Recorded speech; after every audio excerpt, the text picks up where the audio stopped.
दोस्तन खां मुंहिंजो यार वीचारो काॾे वियो।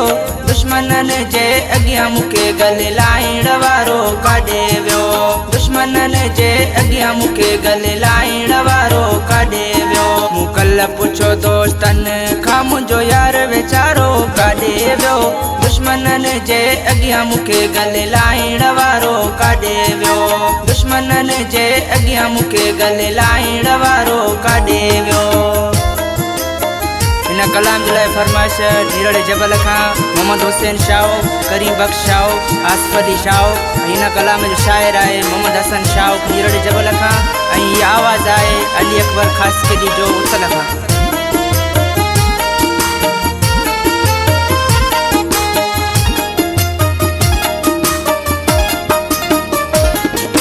रस्ते हिन सां मिलंदो प्यारो, ॾींहं ॿ टे थिया नज़र न आयो, नज़र न आयो।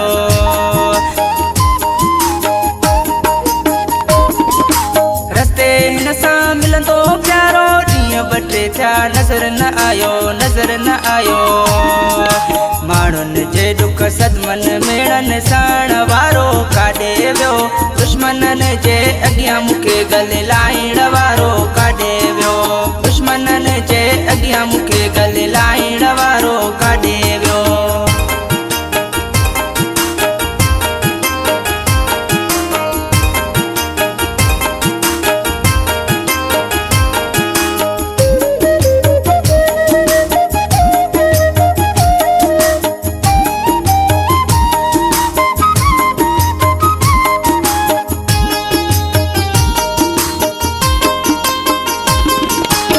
न वञा मुॾे पाण ईंदो हो, जानी मूंखे पंहिंजो प्यार ॾींदो हो, प्यार ॾींदो हो।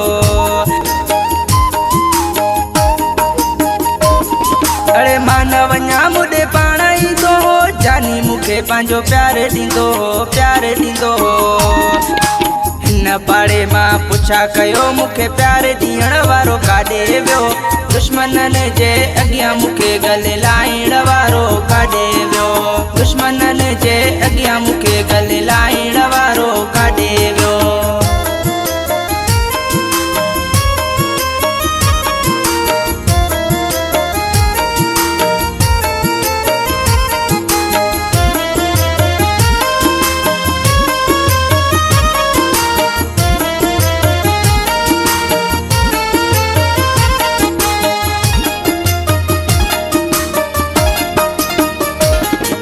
मोहम्मद हसन चए माण्हू प्यारो, आर मुंहिंजो हुयो दिल वारो, दिल वारो।